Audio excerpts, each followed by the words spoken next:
Good morning and welcome to our webinar on property taxation and school revenue in the time of the coronavirus, presented by Franczek PC.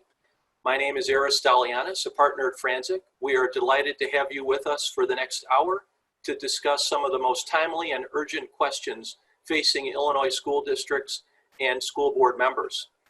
With me this morning are my partners Michael Hernandez and Scott Metcalf.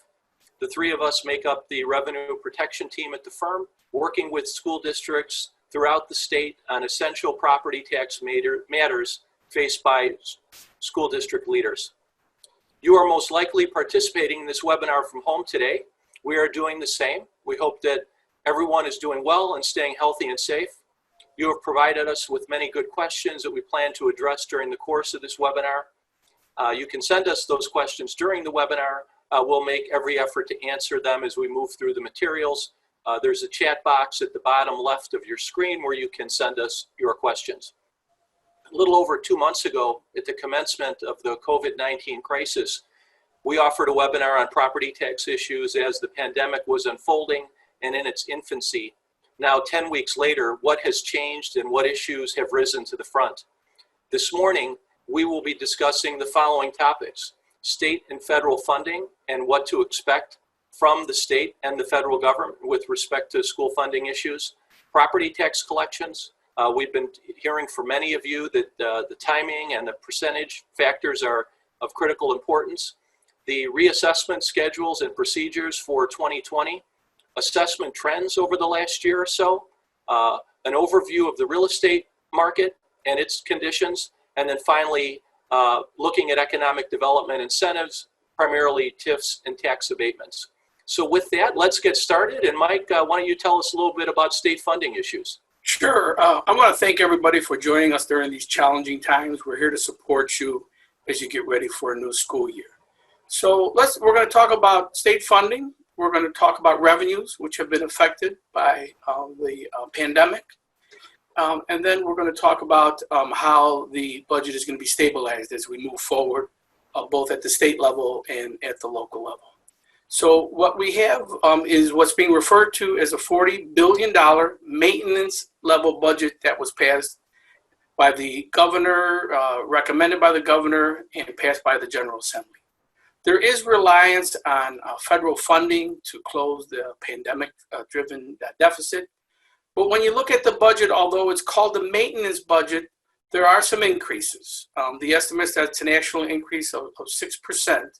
But the increases are not necessarily in education area. The increases include human services, social services, children and family services. As part of the new budget and the related legislation, the governor has new authority, and this is at the state level. And it's called Section 210. It's a contingency reserve, and this is for fiscal year 2021. I am going to talk about fiscal year 2020, which we're still ending, and which we have some challenges for the revenues at the state level. But what the new authority allows the governor to do is to create this contingency reserve for fiscal year 2021 by asking agencies, all the state agencies, to put a set aside not to exceed 15% of the line items or lump sums in their budgets. And then this is going to be managed both in conjunction with the governor's office and with the General Assembly. Because again, as part of the same legislation, they've created a legislative budget oversight commission. And they're going to be monitoring how we're doing over the year. As with other commissions, this is going to be bipartisan, although it is slanted toward the Democrats who run both houses. So we have, for the House, we have 7 Dems, for Republicans, and for the Senate, we have 7 Dems and 4 Republicans as well. Next slide, please. Now, before we go into the actual education part of this, I talked a little about reliance on some federal funding. Now, at this point, it's not an over-reliance on federal funding. Rather, there's going to be some short-term borrowing, which I will talk about a little more. And also the loosening up of some of the mandates of the already received pandemic impact aid. So those are realistic approaches to the budget. But the question becomes is whether or not this is sustainable. Many believe it is. But if you do a comparison, for example, to the sister state Indiana, Indiana's approach was a little different because they adopted their budget 2 days earlier, and they did a 15% decrease in their budget. And so again, different approaches for different states, all understanding the situations we're in. So what happened with the ed appropriations?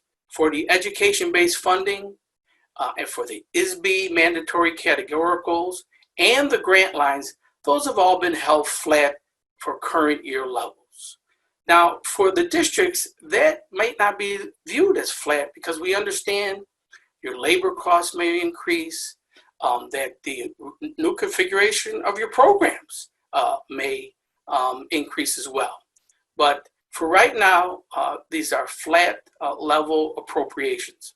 What about capital projects? A number of our school district clients had capital projects in what's called the queue, ready to be funded, but that didn't occur this past year. Well, they're being resurrected. And unless you hear otherwise from your legislator, you stay in the queue and they're reappropriating the funds. Another major piece of the budget was the tax restructuring for the Chicago casino. Why is this important for school districts or other municipalities outside of Chicago? Because in the future, $46 billion of funds from the casino will be relied on for the state capital plan. Next slide, please. Let's talk about revenue projections, because this is a big part of what's being analyzed as part of the state budget. Now, and when you think about revenue projections, for example, there was a request by Senate President Harmon for a $41 billion bailout from the federal government. Why would someone ask for that? Well, because some of the structural challenges we're facing as a state. One example is we still have a $138 billion unfunded pension liability. So when you understand the context of a statement like that from the Senate President, you realize why something like that would be said. So let's talk about 2020. We're still finishing up 2020. And so the budget revenues are down $2.7 billion for 2020. And what the state did before the adoption of the budget they are readying for, and now they are moving forward with, is some partial short-term borrowing. And this is where the federal government can assist. They've created a new facility. It's called the Federal Reserve Municipality Liquidity Facility. And it's out of that fund that states like Illinois are going to be able to receive low interest borrowing, which is going to help them get through the remainder of the year. And so the question becomes, can school districts borrow from this fund? Not immediately, directly at this time. States are eligible for it. Counties are eligible for it. Cities are eligible for it. States can actually use this for school districts. And there is consideration at the federal level to making this fund available for short-term borrowing for school districts. And we'll keep monitoring that. Next slide, please. All right, let's talk about fiscal year 2021. Again, these revenues are down $4.6 billion. When I say the revenues are down, what am I talking about? Well, there's a couple of matters. As we know, the pandemic had an impact on the revenues, but specifically, what kind of revenues am I talking about? Well, for example, let's talk about income taxes. And I'm not talking about graduated income tax yet. I'll talk about that next, but just income taxes. First of all, the pandemic hurt the economy. It affected jobs. We have many people unemployed now. In addition to that, there's been a delay in the filing of the final income taxes to July. That's past the fiscal year.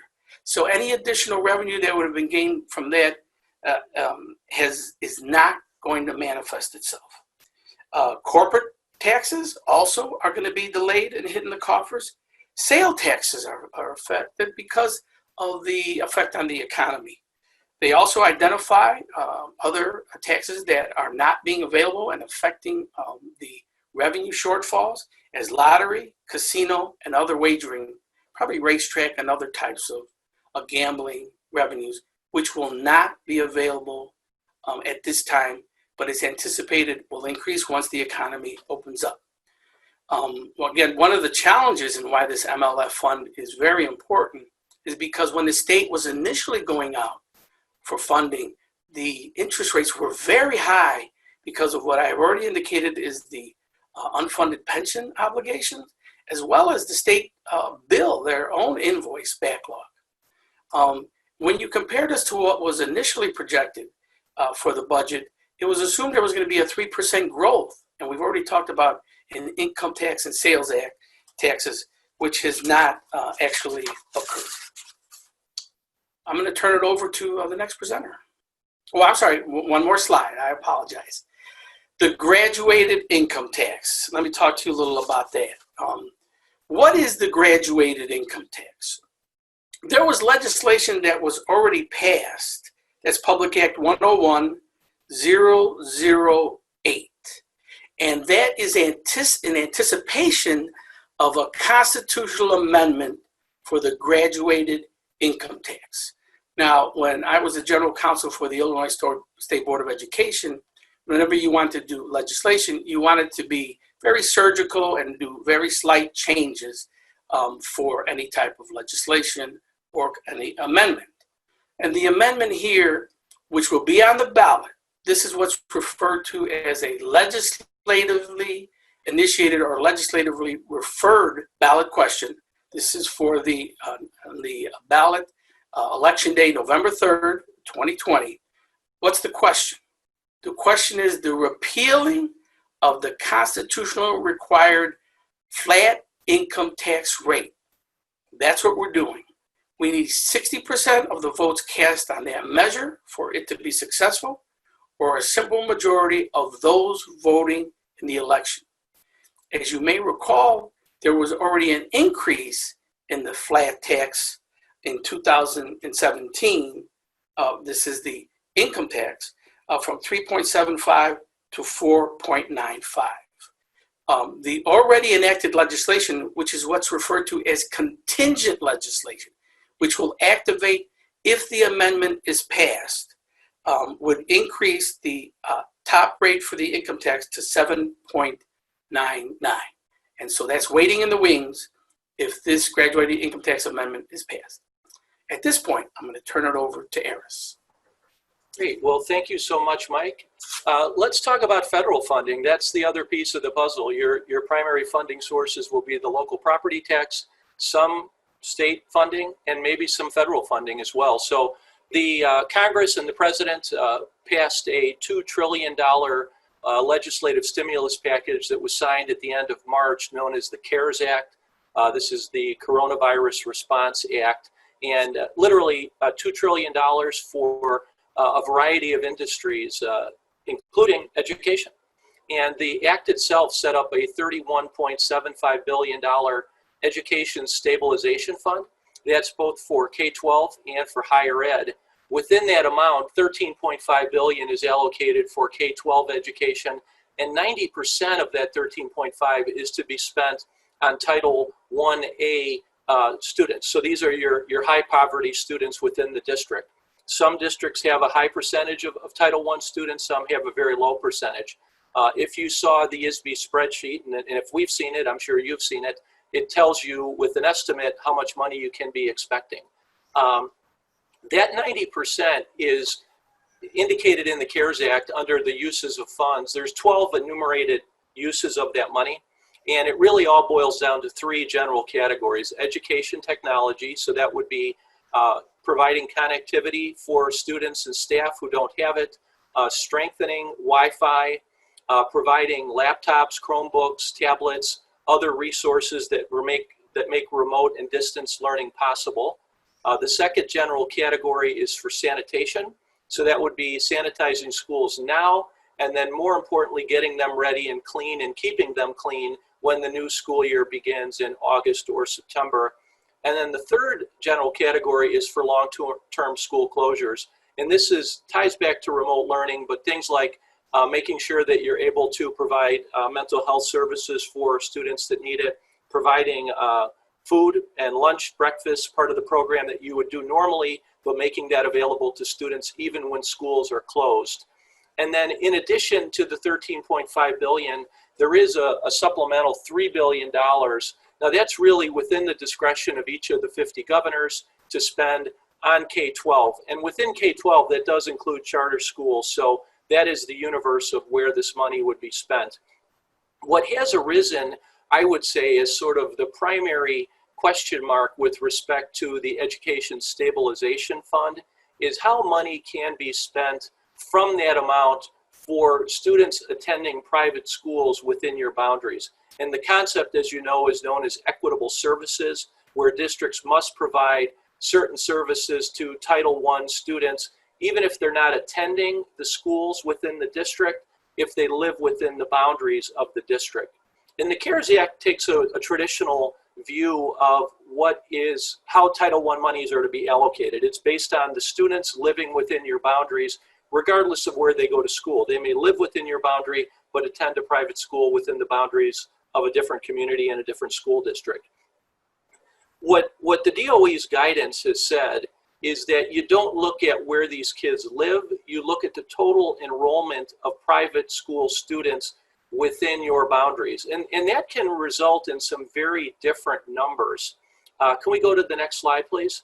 So this is the guidance document. It came out on April 30th from Secretary DeVos at the U.S. Department of Education.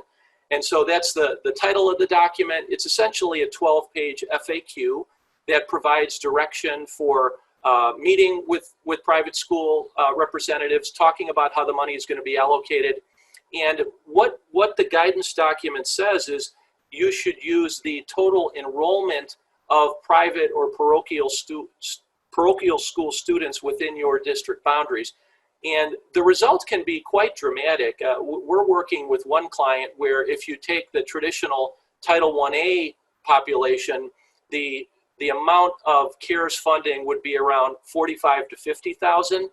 This district has a significant number of private schools in its boundaries. If you use the DOE guidance document, it's more like $500,000, so 10 times as much. What ISB has said, and I'm sure many of you watched the ISB webinar on May 18th, they clicked through a number of slides. They're requiring you to, as part of your grant, commit that you will distribute the initial Title I amount and that you will escrow the difference from the Title I amount to the total enrollment amount. And then if there is further guidance from the Congress and the HEROES Act, which has made its way through the House of Representatives a couple weeks ago, that's a supplemental stimulus package, $3 trillion, so even bigger than the CARES Act. But that provides some guidance on what to do. The other possibility is that there's been quite a bit of pressure on the DOE to withdraw the April 30th guidance document and to go with the language, the plain language of the CARES Act, which triggers, which parallels the ESEA language as well. So that is sort of in motion. We don't know how it's going to land, but at this point, our advice to clients is follow the ISB guidance, which was set forth in that May 18th webinar that they presented. With that, I'll turn it over to Scott. Well, thank you, Ares. And I just wanted to mention, I did see a couple of questions come in. You may have already addressed one of them, but the first question was, do we see this allocation and escrow situation that ISB is recommending changing in relation to the private school funding through CARES Act money? You know, I don't know the answer to that one, Scott. I do know that there is a lot of communication with ISB. I know a number of the education groups nationally, whether it's on the union side, the school board side, are communicating extensively with the Department of Education and Secretary DeVos. As I said, the HEROES Act, which has only passed the House at this point, includes a specific provision saying interpret the CARES Act equitable services dollars based on the plain language of the CARES Act, and basically do not follow the DOE guidance. I'm aware that Secretary DeVos is beginning a rulemaking process to try to codify the guidance in the rules process. I would imagine if that gets too much traction, eventually there'll be a lawsuit to challenge it. So we don't know definitively, but we do know that there has been significant communication with US DOE and with ISB to try to make the equitable services spending consistent with the plain language of the CARES Act. Great. And then there's another question as well. If you feel free to take a look at that and jump into the conversation. Yeah. Why don't you let me answer that? I'm happy to answer. So the question becomes is whether or not for targeted assistance districts, can money be spent for services that benefit all students, regardless of whether or not they fall under the federal guidelines. My initial thought on that as former general counsel for ISB is in the past that would be challenging. I know ISB would be concerned with that. But what's also raising this question is what about connectivity? I mean, that really is not something that can only be directed to qualified students. I do think that that these are the kind of questions we want to keep submitting to ISB. We're happy to work with you all on that because it's a different time. And so for a concept like connectivity, that would seem to be reasonable. You always get into supplement versus supplant, but again, that seems to be approached. They usually like it to be targeted, but this seems to be a reasonable approach that's definitely worth following with ISB because they're the ones who are going to be monitoring and auditing those funds. Great. So I encourage everyone to keep submitting questions because we definitely want to address the topics that are foremost on your mind. So thank you for the questions and please keep submitting them. We'll try to answer them as we go along. But at this point, we're going to transition to the primary source of revenue for almost all of your school districts, which is the property tax. And we're going to try to address a number of questions that we've been fielding from clients so that the information is out there for everyone. And the first big question is what's going to happen with my property tax collections? And there have been a number of efforts underway throughout the state whereby counties are trying to essentially extend the deadline for paying your property taxes. And this has definite revenue implications for school districts because most school districts are depending on distributions from the county treasurer in order to meet expenditures that they can't otherwise move. And so the fear is always that if there is a delay in property tax collections, that school districts may have to engage in short-term borrowing. But at least these counties listed on this slide, Cook and DuPage, Kane, St. Clair, Sangamon, and Will counties have all taken steps to extend the deadline. And in trying to determine what the intent is, I think it's pretty easy to tell that the intent of these ordinances is to avoid defaults. In other words, by delaying the collections, you're making sure that more people will be able to actually pay their property taxes in full. All of these counties were taking action back in the early part of May, and we did an alert on this that you can find on our website that explains what each one of these counties is doing. But all of these counties adopted ordinances that were under an existing statute in the property tax code. It was section 21-40 of the property tax code, which deals with natural disasters. And sorry, the slides were going crazy on me there for a minute, but the natural disaster provision is what these ordinances were talking about. But the General Assembly then came back into session at the end of the month and added a new section, which is completely different from the one under which these ordinances were adopted. And so this new provision that's only about a week old, and I don't think at last check had even been signed by the governor yet, added a new paragraph to section 21-27 that allowed the extension of the deadline without incurring any interest or penalties. And that is completely different from the ordinances that were already adopted. So it remains to be seen what these counties will do with these ordinances that have already been adopted. The final issue in regard to collections on this slide anyway, is that the tax sales have been postponed. This legislation that was just adopted by the General Assembly also allowed counties outside of Cook County to postpone the tax sales. And the reason why this is important is because it involves yet another delay in revenue collection for school districts. If someone does not pay their property taxes, the way that we ensure that that money gets into the school district's coffers is by selling the property or selling the right to own the property in exchange for the payment of the taxes. And so if somebody doesn't pay their taxes, you will eventually get that money through the tax sale. And if the tax sale is postponed indefinitely at this point, that's another percentage of your levy that there's going to be a delay in collecting.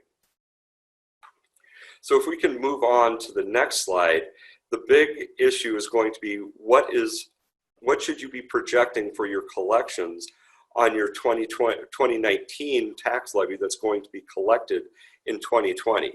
And there's been a lot of concern over a quote that we tracked down to the Sun-Times where Cook County Commissioner Larry Suffredin was actually predicting a 30% default rate on property taxes this year. Well, there's a couple of things to keep in mind. The first one is that Cook County has already adopted an ordinance delaying collections.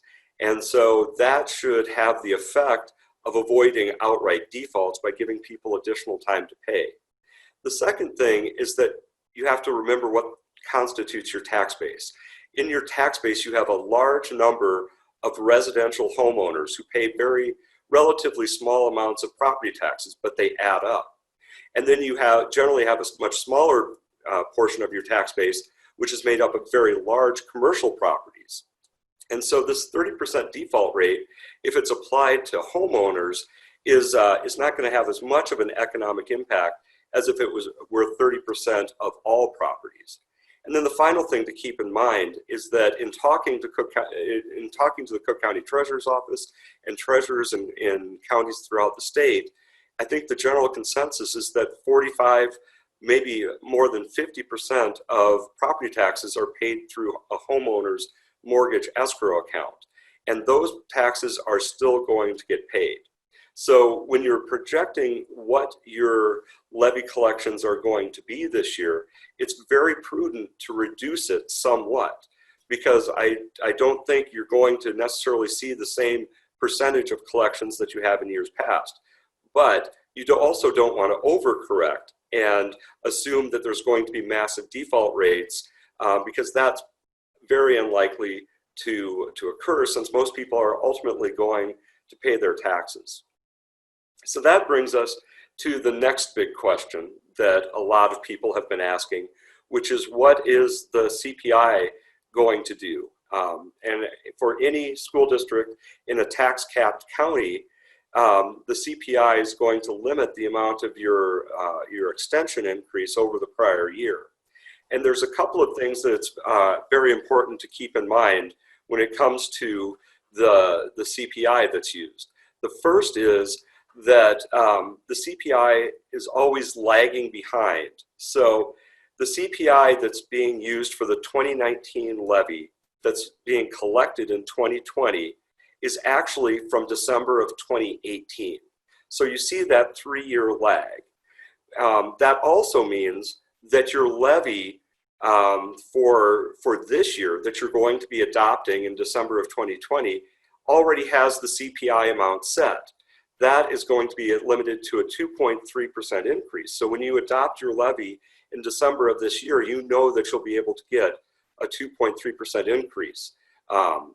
But the question then becomes, well, what is my levy going to be like next year? And that is all determined by what CPI does. And the question really boils down to what happens if the CPI is negative. And the statutory language that's included on this slide pretty clearly lays out that the extension limitation that's applied to your levy means the lesser of 5% or the increase in the CPI.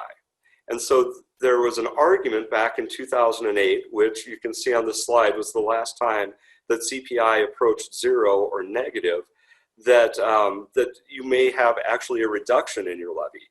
But the statutory language creates an argument that only increases are allowed.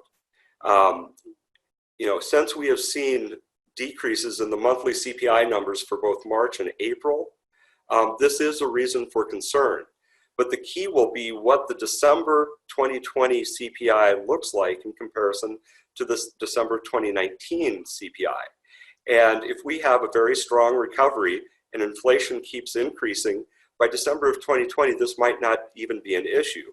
But if CPI continues to be negative, this is definitely an opportunity for a legislative change that would clarify whether or not the CPI used for PTEL can actually be negative. Hey, Scott, we got a question here, which I think is probably germane to most people, most of our viewers here, regarding whether school districts should change their revenue recognition period from 60 to some other longer period of time. And I know most school districts use 60, and given that the August date in Cook at least is going to be pushed out, and the June 1 date outside of Cook in several counties, I think that's a fair question for your auditors. So I would certainly raise that with them. I would be surprised if they don't raise that with you first, because your cash flow will be affected by this as it relates to the end of the fiscal year and when the clock starts ticking on the revenue recognition period. So good question that I would certainly want to talk to your auditors about. Absolutely. So unless there's other questions, I think it's time for Mike Hernandez to address the Property Tax Appeal Board. Sure. Next slide, please. I want to address 2 points before we start on the PTAB. One is that we heard from one of the districts that at least one district was told over the phone with respect to the CARES Act that the supplement, not supplant rule does not apply. So my only response to that is get an email from ISB and then put it in your file. That's going to be real important. And we'll do some follow-up on that. Another question that often arises is the graduated income tax. Isn't that going to be helpful this year to help out with the revenue projections? In one sense, it is for fiscal year 2021. But as you may recall, it's 6 months into the year before the ballot question even comes up. So there is an anticipation that for fiscal year 2021, it could add a $1.2 billion additional revenue to the budget. Now, let's talk about the Property Tax Appeal Board. Like other administrative bodies as well as courts, when the governor issued the various orders in March, the PTAB shut down operations. They were doing very minimal online communications, but they shut down for 60 days. And so there was still some communication with respect to settlement that was going on. But why don't we move on to the next slide and we can tell you what's happening now. So let's first talk about the Cook County Board of Review. And just a reminder, after you go to the assessor's office, we're talking about the taxpayers, we're talking about commercial, industrial, residential. You have an opportunity, you hit what we call the fork in the road. After you go from the assessor, you go to the Board of Review, and then it's created a fork in the road. Now, once you go to the Board of Review, and remember, when a matter is resolved at the Board of Review, that does not affect your current collections. It is when they go to PTAB in the circuit court, that's when those refunds affect your current collections. And so after going to the Board of Review, the taxpayer bar finishes their appeals, which we've been involved in a lot of appeals helping out districts this year. The appeal notices had traditionally been sent out, paper copies had been sent out to the business managers. Well, that's not happening anymore. It's going to be digitally. Keep an eye out for emails from a Board of Review report server at Cook County Government, cookcountyill.gov. That's where the notices of the new PTAB filings are going to be received from. Now, you cannot add, as they may have been recommended by others, to add multiple email receivers for that purpose. You can only add one. Make sure whoever's receiving that has a forward to their successor in case that person moves on. So again, as we indicated, fork in the road, you can go to circuit court for TOCs, which Scott will talk about, or you can go to PTAB. So PTAB held the line on all initial evidence filing deadlines to 60 days and on other extensions. So we've been in a hold pattern. There has been some activity, but we have been in a hold pattern. Hearing dates have also been delayed for at least 60 days. We've been concerned about this because we don't want these cases to pile up for our school districts, and we are very aware about the effect of those refunds. So on May 19th, PTAB voted to reactivate their process effective June 1. Doesn't mean we're going to have hearing dates tomorrow or settlement conferences, but we will start the activity in July and August. Next slide. Yeah, so thanks, Mike. Let's talk about the assessment schedule and procedures, because we believe 2020 is going to look a little different than what prior years have looked like. So let's start with outside of Cook County. 2019 was a quadrennial reassessment year in the counties outside of Cook County, for the most part throughout Illinois. What that means is the assessors would formally examine their assessments, issue notice of a reassessment, and you would typically in the first year of a quad have a higher volume of appeal activity. Many of these are resolved at the assessor level. You probably saw more action at the Board of Review. Anything over $100,000 filed at a Board of Review outside of Cook County, taxing bodies are entitled to notice. So we're not aware that there's going to be any wholesale reassessment in 2020, given that 2019 was the first year of a quad.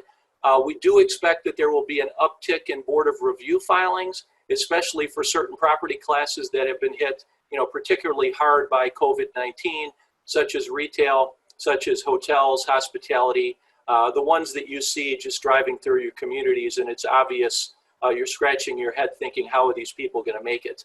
But we see that happening. Now, Cook County is a little different. Cook County is on a triennial system. Different areas of the county are reassessed at different times. 2019 was a reassessment triad for the north and northwest suburbs. 2020 is for the south and southwest portion of the county, excluding the city of Chicago. So the 2020 reassessment in the Southlands is going forward. The assessors rolled out a number of initial assessments already. What makes this year unique, though, is Fritz Kagi, the Cook County assessor, has announced that he's going to do what is effectively a partial countywide reassessment. So normally the assessor would not revisit the assessment numbers in a non-triennial part of the county. So in 2020, you would normally not expect the assessor to revisit the numbers in the north and northwest suburbs or in the city of Chicago. But he announced initially in a article in the Chicago Sun-Times, and since then he's come out with more information. But we expect that there will be more appeal activity with the assessor and with the Board of Review. Can we go to the next slide, please? So last Thursday, May 28th, the assessor issued this 16-page document. This is a portion of the front page, essentially detailing his methodology for what they're calling the COVID-19 adjustments. So he's talking on at least the part of the document discusses the Southlands, but other portions of the document discuss the methodology in greater detail. Next slide. So this is his overall methodology in developing the COVID-19 adjustments. And the document is broken down into sort of the rationale, the policy, and how it's going to be implemented. So the rationale is when you have an impact on employment, that is going to impact the economy, and that's going to merit adjustments in market value. The policy is in anticipation of a large number of appeals to the assessor and or the board. He essentially wants to get ahead of that, look at the data, because his office is, he ran for office this way and he's running the office this way, a data-driven operation. So he's looking at the data and saying, where do we need to make adjustments? On the residential side, on the commercial side, what neighborhoods, what property classes, et cetera. Because we all know that not all properties have been affected the same. I talked about the ones that have been negatively affected. I think there's a strong argument that certain industrial properties, distribution facilities, data centers have seen their value increase dramatically based on our national economy's reliance on that type of infrastructure. So for residential, what the assessor is saying, he's going to look at unemployment data as their data suggests, it correlates with falling home prices. Areas with higher increases in unemployment are likely to have higher decreases in home values. So that will be implemented in these COVID-19 adjustments, which people will receive township by township in the mail. For commercial and industrial, the analysis is a little different. Those properties are typically valued on an income approach, where you estimate the income and then capitalize it. And what's capitalized is a factor to go from the income of the property to what the value is. So the assessor has indicated in his COVID document that he's going to be looking at commercial, industrial, making changes based on cap rates. So some properties, there'll be no change to the cap rate. Others, there'll be significant changes. He talked as much as 200 basis points, which is 2%, which can really swing the value of a property. So if you live in Cook County, if you're a property owner in Cook County, you're going to see this rolled out over the next few months. You are likely to get something in the mail that will possibly show that your assessment is going down. As we know, as people interacting with school finance issues, if everyone's assessment goes down, then the circumstances won't change. So some will go down a little bit, some will go down a lot, and the burden will shift. Scott? Yeah, I see that we have one question here that I'd like to address quickly. It's when can school districts find out about the total EAV in our boundaries from the Cook County Treasurer? And for 2019, that information should be available now because the Board of Review has closed for the 2019 tax year. The Illinois Department of Revenue has issued its multiplier, which Ares did an alert on recently. And the county clerk's office should be calculating the tax rates right now. For 2020, your EAV will not be ready until sometime about this time next year. But the next slide is going to look at these assessment trends because as Ares was discussing, Cook County Assessor Fritz Kagi assumed office and his first reassessment was in 2019. And as most of you know, once the assessor finishes his work, a taxpayer has the opportunity to appeal to the Board of Review to seek an assessment reduction prior to the extension of taxes. We thought it was very prudent to look at what the Cook County Board of Review was doing with the assessments that Assessor Kagi produced. And so the 2019 tax year was looking just almost exclusively at reassessing the north suburban area. And so what we did was we gathered evidence from the Board of Review on the outcomes of all 250,000 appeals countywide. And in analyzing this data, we've come up with this slide and some of the facts that I'm about to mention. There were 116,000 appeals from the north suburbs for the 2019 tax year. And the total AV reduction was from $16.5 billion to $13.2 billion. Of those 116,000 appeals from the north suburbs, 104,000 were residential appeals. 45% of residential property owners received reductions, but the AV was only reduced by 5%. On the other hand, there were 9,000 commercial and industrial appeals. 82% of the commercial and industrial properties received some sort of assessed value reduction, and they on average were reduced by 32% from 8.3 to 5.6%. I'm sorry, 8.3 billion to 5.6 billion.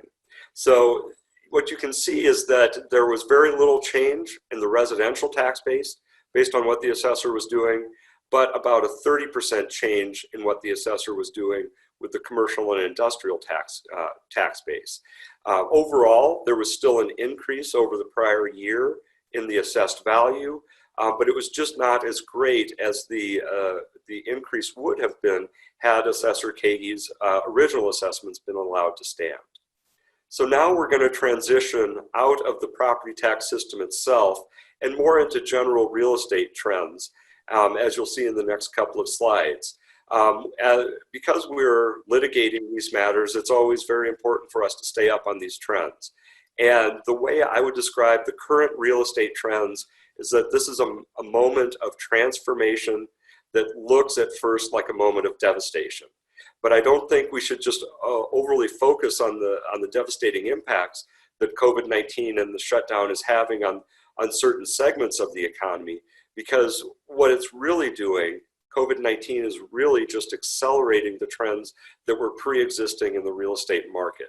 And one of those trends is the shift in how retail commerce is occurring. If you look at the US Census Bureau's statistics for retail trade in April 2019 versus April 2020, so this is a 1-month snapshot of activity. Non-store retail trade, meaning your Amazons and your internet sellers, are up almost 22%. At the same time, grocery stores are doing extremely better business, up 13%. But at the same time, those retail stores that had been struggling prior to COVID-19 continue to struggle, with clothing and furniture stores seeing dramatic declines. And in the next slide, we'll see the logos of some of the companies that have filed for bankruptcy this year. And these companies all were pretty much predicted to file bankruptcy at some point in this year, but COVID-19 just accelerated that process. JCPenney and Neiman Marcus filed for Chapter 11. So, there's a very good chance that they'll be able to reorganize their debts and emerge from Chapter 11 and still be functioning entities. Others have filed for Chapter 7, and they will be liquidated. But the key question for all of this is how will these retail spaces be backfilled? And there's always going to be somebody who wants that property, and that will maintain the value of the property somewhat higher. If we could move on to the next slide, these are just a couple of high-level bullet points about what's going on in the retail industry. Hospitality and restaurants have obviously been hit the hardest by COVID-19. And going forward, you're going to see an increased use of outdoor space.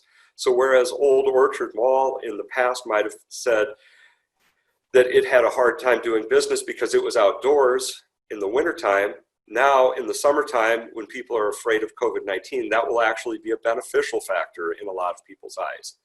Cleanliness will become a selling point, and the repurposing of mall space will continue as entertainment centers and lifestyle centers are taking over, and redevelopment of a lot of mall properties continues to occur. So I don't know if you have any additional thoughts, Ares or Mike, on the retail industry and what you see going forward with that. Yeah, Scott, I read an interesting article in the Wall Street Journal maybe a week ago. We're all familiar with the branch banks that are in every community and the drive-through lanes. And, some of those banks, Bank of America, JP Morgan Chase, Citibank, some of the big ones have done some retrenching. But what's interesting is COVID-19, the thesis of this article was that these types of facilities are actually being enhanced in value because they provide a way for businesses to interact with their customers or their clients or even their patients in a more remote setting using the drive-through lanes. So what might have been viewed as a feature of obsolescence in a property is now actually viewed as a feature of benefit, where it enhances the value and provides, say, an alternative user to come in and reimagine the property while not really physically changing the structure too much. Yeah, absolutely. And the next slide, I think, highlights a couple of areas where this is even more pronounced. As you mentioned earlier, there is increased demand for distribution facilities because of the increased usage of the internet for purchasing products. And then also data centers are also increasing in value quite dramatically. And that's only going to continue as this transformation unfolds. Moving on to office space. Can I mention something about the industrial? Yes, absolutely. Sorry, I didn't mean to cut you off. Yeah, I think we had talked about this. We have the expanding cannabis, legalized cannabis a trade in Illinois now. And as that expands, you're seeing a lot of the cannabis industry also accessing the industrial property for distribution and other purposes. And so again, this industrial property is becoming valuable to that industry as well. Again, it's all about transformation. In office, the impact of COVID-19 on office buildings is definitely uncertain at this point.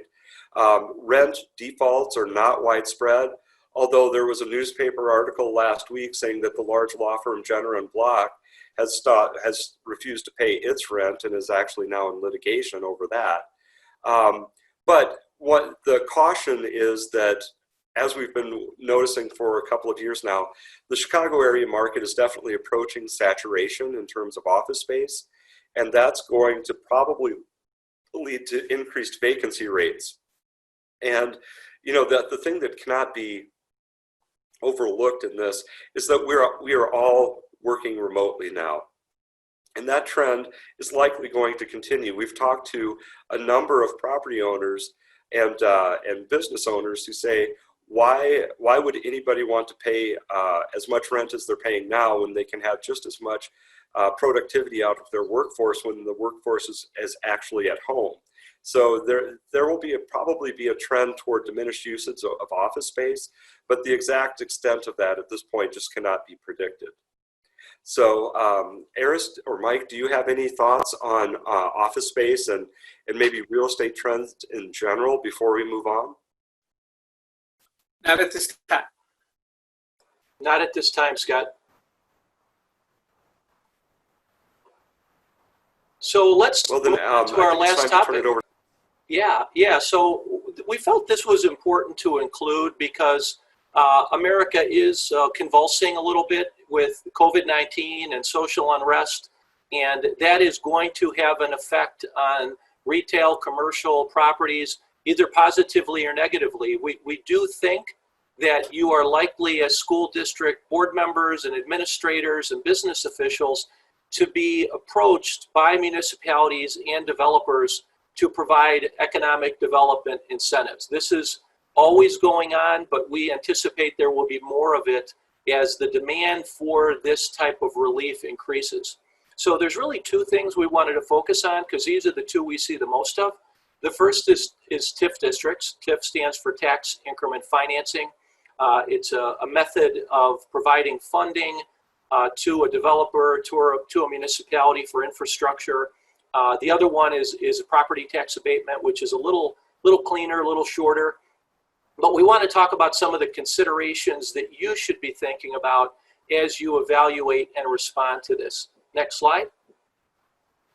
So the first thing is the duration. So a property tax abatement by statute cannot be longer than 10 years. That is the limit, 10 years. A TIF district, alternatively, statutorily can last for 23 years. Doesn't mean that it has to last for 23 years. You can negotiate a shorter term. The municipality on its own could decide to have a term of less than 23 years because the goals have been accomplished. But most municipalities run them for 23 years. Once the revenue starts flowing, it's very hard to walk away from that. It becomes, frankly, an irresistible revenue source for municipalities that they will not let go of. The other component with the TIF is statutorily they can be extended with the consent, the unanimous consent of the Joint Review Board by another 12 years. So you're looking at an incentive that has the potential for running for up to 35 years. That's a long time. That's 3 generations of your students K through 12 going through your buildings, and the same incentive is in place. Pretty shocking. The other area of differentiation is the amount. A property tax abatement is limited to $4 million from all taxing district combined. So not only is it shorter, but it is capped in terms of the amount of benefit that can be bestowed on the recipient of the abatement. With a TIF, it's unlimited. You could have a budget of $200 million that is increased by inflation each year. So really, a TIF budget is limited only by the creativity of the TIF consultant, the desires of the developer, and the ability of the city to rein both of those forces in. In terms of input, I would think the most relevant language would be the how do people vote in Cook County early and often. I would suggest your involvement in the discussion on an abatement or a TIF should be early and it should be often. So hopefully you are talking with your municipality, the CFO, the finance people. You are monitoring meeting discussions and are getting wind early on, either from the municipality or from your own due diligence when an abatement's being discussed and when a TIF district's being discussed, because it does help the process. It's helpful to the municipality, it's helpful to you, it's helpful to the developer that you let them know early on, these are our concerns, this is what we could support, this is what we cannot support. So you need to be in early, and you need to engage in a very interactive way and express your concerns. And sometimes those concerns might be engaging your own land planner to look at what the city has produced and say, hey, we have some concerns. We're not really sure it meets the eligibility criteria. Here's why. The other thing to be mindful of are the PTEL implications. A TIF district will have an impact on your tax rate. When your limiting rate is calculated, what comes out of the denominator is the EAV in a TIF district. So that will raise the tax rate, which leads me to the next point, that a TIF district, and municipalities are very reluctant to admit this, but it is a tax increase on your entire tax base, and it is a shift in the tax base. So think about a school district that overlaps multiple municipalities.